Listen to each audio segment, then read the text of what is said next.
داخل کردن از اونجا بیرون آمدیم. یعنی چیز نورانی که است اعمال انسان. اعمال خوب انسان در این دنیا که است در اون دنیا به صورت نور بدل میشه، به صورت نور. از جمله چیزهایی که به صورت نور بدل میشه، نور بسیار خوب، میگن نماز انسانه. مؤمنی که از دنیا میره داخل قبر میشه، البته منظور از ما از قبر این قبر نیست، قبر خاکی، بلکه عالم برزخه. در این قبر خاکی که است هیچ اتفاق نمیفته، همین جسم آدم است میدی. اصل کار است روح آدمه که روح آدم از بدن آدم جدا میشه. اینه که میگه زمین فشار میده، فشار قبر، سوال نکر منکر اینا در قیامت پیش میآید. اینا که همش مال روحه، مال جسم نیست. جسم دیگه خوابیده اونجا. حالا چی در بین قبر باشه، چی در بین دریا باشه، چی در بیابان باشه، چی گل باشه، هر جایی که باشه هیچ فرق نمونه دیگه. فقط روح انسان است که ممکنه عذاب شده، ممکنه که در آرامش و راحتی باشد. اینا با هم دیگه فرق میکنن. و بس اعمال بد انسان و اعمال خوب انسان همراه آدم میمانند، دیگه هیچ چیز نمیمانه. ثروت، پول در دنیا مونه، لباس در دنیا مونه. لذا کسی کفنی که برای انسان جور کنه، این کفن انسان دیگه جیب هم نداره، چون جیب دیگه به درد نمیخوره. جیب در این دنیا به درد میخوره، به خاطر اینکه جمع کنه بگذاره در بین جیب بود، ولی در اون دنیا دیگه جیب در کار نیست. لذا کفن انسان جیب ندارد. و این یک داستان که اینا مثال هست که انسان از اینا باید پی ببرد. و یک داستان و قصه دیگر هم در شیخ عباس قمی مرحوم در همین کتاب منازل الاخره بیان کنند. و او این است که میگه یک انسان است که در طناب آویزانه. این طناب کسته آهسته آهسته کسته در بین چاه مونه، آهسته آهسته در بین چاه مونه. در وسط چاه این طناب کسته رسیده، از بال کسته یک دنه موش این طناب را کم کم میخیه. دیده دندان موش مگه چی خبره دیگه؟ خیلی لذیذه دیگه. و همین موش آهسته آهسته این طناب را میخیه. و در شرم چاه، در تای چاه کسته یک دنه شیر است که این شیر دان خواسته، گرسنه. میگه که این آدم از این طناب یا کار میکنن یا این طناب شروع میکنن که تا این آدم رو ما بخورم، ما گرسنه‌ایم. و این آدم کسته نه از بال خبر داره که این طناب را یک موش بخوره آخرش این طناب منجی میشه، و نه از شیر خبر داره که دهان باز کرده که نخواه ایر بخوره. این چی کار میکنه؟ مثلا دما وسط چاه یا جایی که هست اونجا سبزیکاری نمیدونم درخت یک سری چیز مشغولیت های برای خود اونجا پیدا کرده، در اونا مشغول شده، خیلی خوشحاله. اما بال میخورد، اما شیر میخورد، خوشحال. و این داستان هم در کتاب منازل الاخره هست. میگوید که این موشی که در چی هست طناب را کم میخوره، میگه این عمر انسانه. یعنی عمر انسان هر چی که بالاتر میره، 10 سال، 20 سال، 25 سال، 30 سال، هر چی که بالاتر میره عمر انسان کم شده میره دیگه. وقتی کم شده راد مثل طنابی هست که یک نظر موش میخوره. خب او شیر کسته اعمال بد انسان هست که منتظر آدمه. یعنی انسان در گرو اعمال خود است. هر چی که عمل انسان بد باشه برای انسان رفیق بد میشه، هر چی که اعمال انسان خوب باشه برای انسان اعمال خوب میشود. و ما امشب راجع به قیامت گفتیم. حالی قیامت یک از اصول دین هست و دلیلش که بعدا ما باید حتما همه ما بدانیم که چرا قیامت هست، چطور قیامت هست بعدا برای شما حاج آقا انشاءالله بیان کنه. ما از آثار قیامت گفتیم، یعنی از فایده های قیامت که انسان اگر به قیامت یقین داشته باشد این آدم کسی آخرتش را خوب میکنه، در دنیا آخرتش را میسازد و آخرتش خوب میشود.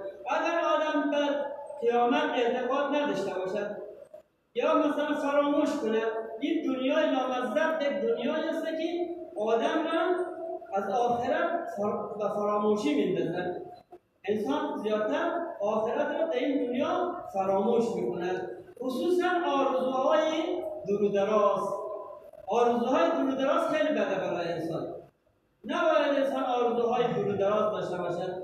بعضی کسان دیدید نقل میکنن سنش بالا رفته، مدارس خدا را شکر مثل ما 70-80 سال شدیم دیگه، یعنی از کم شید میگه یک آرزو دارم دیگه. او آرزو چیه؟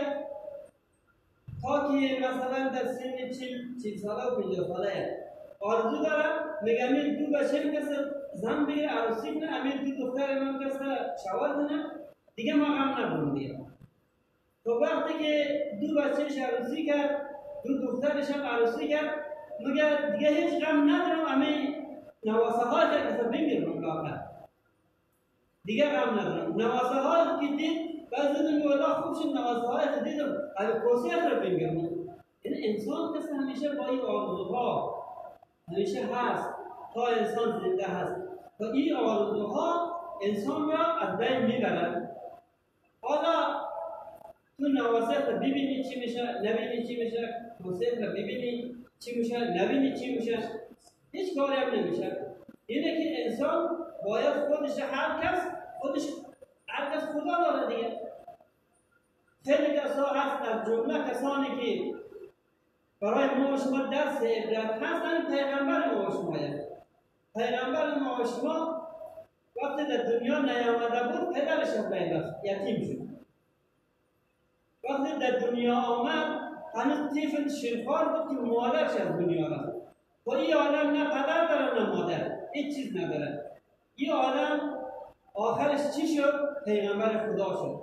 آخرش چی شد؟ تا این روز بر سر زبانهای ما و شماست، با احترام یاد میشه. اینم خدا داشت دیگه. حالا ما و شما از فکر اولاد و چی نمیدونم به خاطر این آرزوهای دور و دراز انشاءالله خدا نکند که ما و شما گرفتار فراموشی قیامت شویم. خدا انشاءالله به همه ما و شما توفیق بدهد، اعمال همه ما و شما را نیک بگرداند. انشاءالله که همه ما و شما توفیق پیدا کنیم که اعمال خوب به جای بیاریم. بر محمد و آل محمد صلوات. السلام علیک یا عبد الله والارواح التي علت بثناء، عليك مني سلام الله أبدا ما بقيت،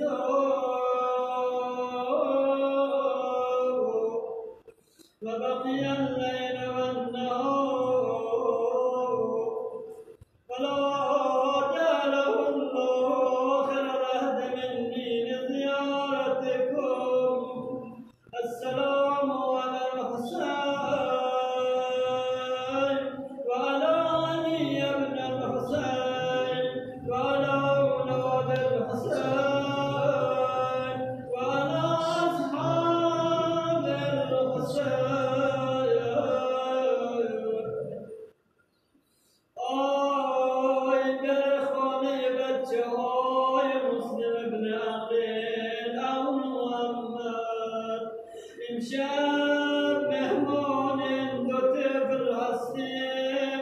میگوید این دو طفل با عبدالله الحسین علیه السلام بود، با زندگی میکرد هنگامی که مسلم ابن عقیل به شهادت رسید. دیگه امام حسین او محمد را آورد، روی زانوهایش نشاند، دست به سر صورتش کشید.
بچه نازنین روی شاخه‌های درخته، این بچه را پایین آورد برد به سمت خانه‌اش، بین هامونان داد.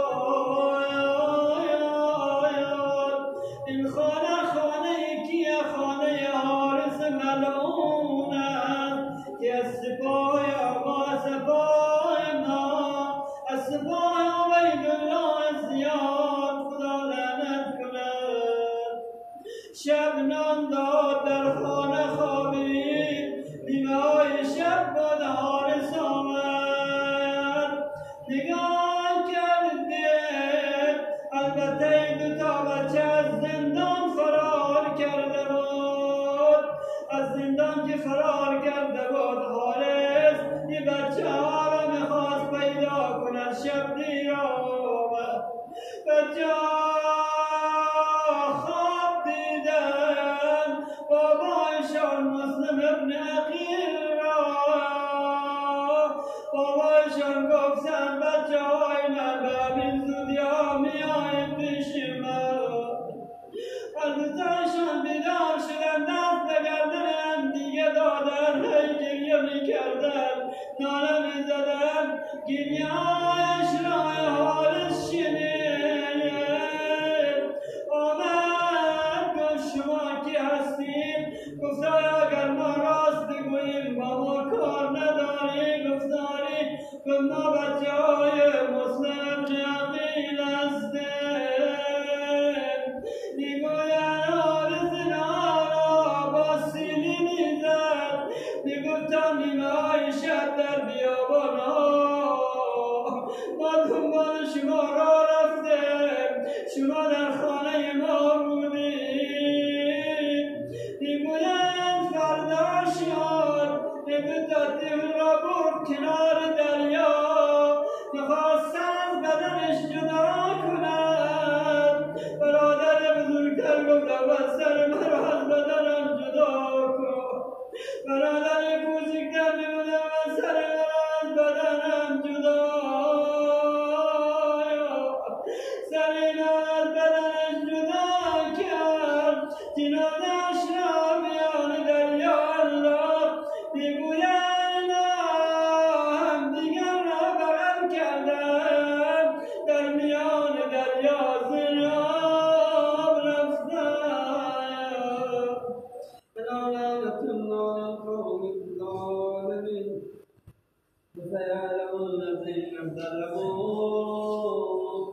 أي منقلب ينقلبون. خدا انشاءالله از نظاره ها و از همه ما و شما مورد قبول درگاهش قرار بدهد.